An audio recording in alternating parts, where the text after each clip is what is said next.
Shalom anak-anak, apa kabar kalian semuanya? Mis harapan kalian tetap sehat. Saat ini kita masuk di pembelajaran PLBD yang pembelajaran ke-6. Kita buka sama-sama di halaman 63. Ya, Miss minta kalian buka. Kita mempelajari tentang kondisi sosial masyarakat Kota Depok. Ya, di sini Kota Depok itu merupakan salah satu provinsi, ya, provinsi yang ada di Jawa Barat. Letaknya itu dia di sebelah selatan Kota Jakarta. Nah, dahulu Depok ini merupakan wilayah daripada Kabupaten Bogor. Ya, meskipun Kota Depok itu masuk dalam Provinsi Jawa Barat, tapi penduduk Kota Depok itu lebih sering menggunakan bahasa sehari-harinya, yaitu bahasa Indonesia ataupun bahasa Betawi. Ya, nah letak Kota Depok ini berbatasan langsung dengan ibu kota Jakarta. Oleh karena itu Kota Depok ini tempatnya strategis, ya, dia strategis. Selain ini Kota Depok itu juga berperan sebagai kota penyangga, ya, kota penyangga ibu kota. Nah, Kota Depok tidak hanya menjadi tempat pemukiman yang nyaman, tetapi juga berkembang menjadi kota perdagangan. Selain perdagangan, ada juga jasa, pendidikan, sehingga kondisi sosial masyarakatnya pun sangat beragam. Ya, nah di sini kita bisa lihat di halaman 65, menurut Kamus Besar Bahasa Indonesia, penduduk merupakan orang atau orang-orang yang mendiami suatu tempat atau kampung, negeri, pulau, dan sebagainya. Lalu apa yang dimaksud dengan kependudukan? Nah, kependudukan ini adalah hal yang berhubungan dengan jumlah struktur, ya, jumlah struktur, umur, kemudian jenis kelamin, agama, kelahiran, perkawinan, kehamilan, kematian, kemudian pergerakan, persebaran, dan kualitas serta ketahanan yang menyangkut politik, ekonomi, sosial, dan budaya. Ya, itu adalah kependudukan. Nah, sumber utama kependudukan adalah sensus penduduk, ya, yang dilakukan atau yang dilaksanakan setiap 10 tahun sekali. Adapun yang dimaksud dengan penduduk Kota Depok adalah semua orang yang berdomisili atau bertempat tinggal di wilayah Kota Depok yang selama 6 bulan atau lebih, atau mereka yang berdomisili kurang dari 6 bulan tetapi bertujuan menetap. Nah, itu adalah yang dimaksud dengan penduduk Kota Depok. Nah, berdasarkan sensus penduduk tahun 2020, jumlah penduduk Kota Depok itu sebanyak 2.056.335 jiwa. Nah, jumlah penduduk laki-laki sebanyak 1.038.056 jiwa dan perempuan 1.018.279 jiwa. Nah, Kota Depok ini termasuk dalam kategori 10 kota dan kabupaten dengan jumlah penduduk besar di atas 1,5 juta jiwa. Nah, datanya ini kalian bisa lihat, ya, di tabelnya. Ada kecamatan per kecamatan, ya.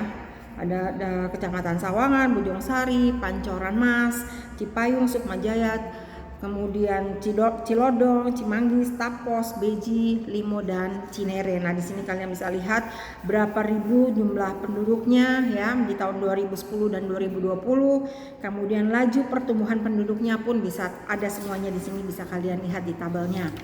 Nah, kemudian buka di halaman 66, apa saja jenis pencarian penduduk Kota Depok. Nah, sebelumnya kita sudah membahas, ya, tentang pencarian penduduk Kota Depok ini. Nah, apakah kalian tahu apa itu mata pencarian?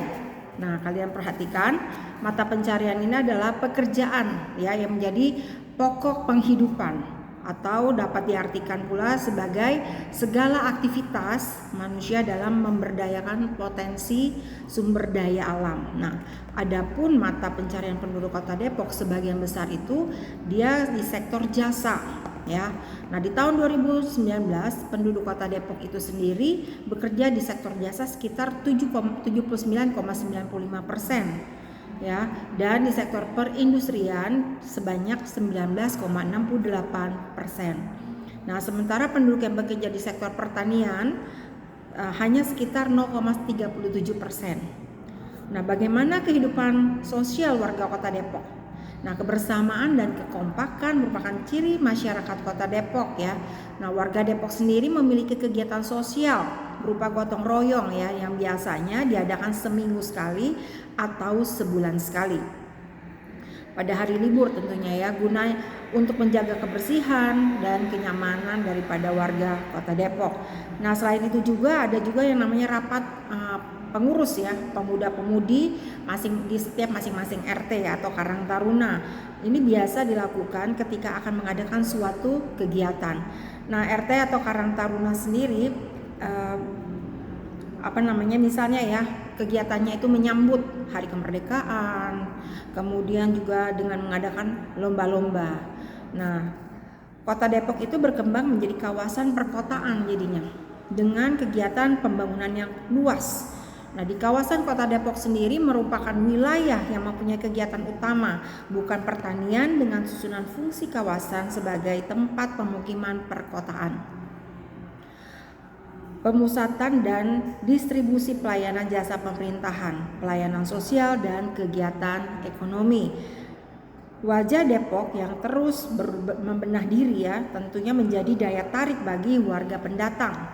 Itu sebabnya warga Depok beragam sebagai penduduk bentuk perwujudan mulai dari suku Jawa, Sunda, Betawi, Batak, dan sebagainya. Keragaman suku dan budaya penduduk Kota Depok ini tidak dapat dipungkiri karena Depok itu berkembang menjadi masyarakat perkotaan yang modern. Seni dan budaya asli menjadi ciri khas Kota Depok di tengah keberagaman. Nah, penduduk asli Kota Depok itu sendiri sekitar 36% ya dari total penduduk Depok. Nah, sementara sisanya merupakan kaum pendatang dari berbagai macam daerah dan suku. Ya. Nah, kalian juga bisa lihat di sini halaman kini aku menjadi tahu ya. Di sini negara Republik Indonesia ya.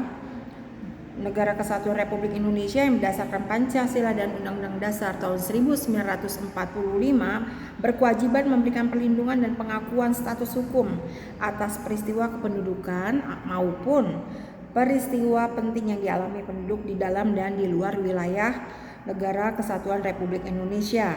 Nah, peristiwa kependudukan antara lain perubahan alamat ya, misalnya dia pindah rumah atau pindah datang untuk menetap atau tidak terbatas, serta perubahan status orang asing ya, yang tinggal terbatas menjadi tinggal tetap.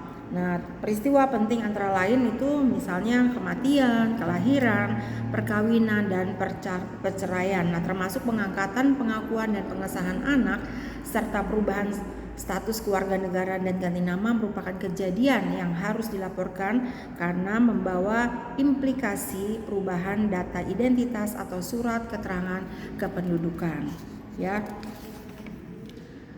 Nah, di sini Miss nggak kasih tugas ya.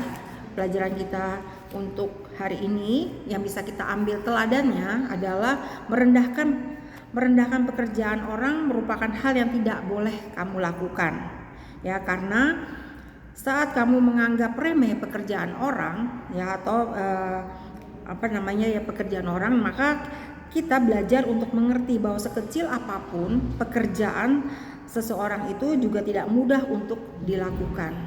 Nah, dengan demikian, kita pun akan dapat menghargai orang lain dari pekerjaannya ya. Jadi kalau kita udah lihat misalnya ada pekerjaan yang menurut kalian itu biasa aja, itu jangan disepelekan, karena kita belajar dari situ harus menghargai pekerjaan orang tersebut. Oke anak-anak, sampai di sini pembelajaran kita pada hari ini. Saya harapkan kalian tetap semangat. Tuhan Yesus memberkati. Selamat belajar.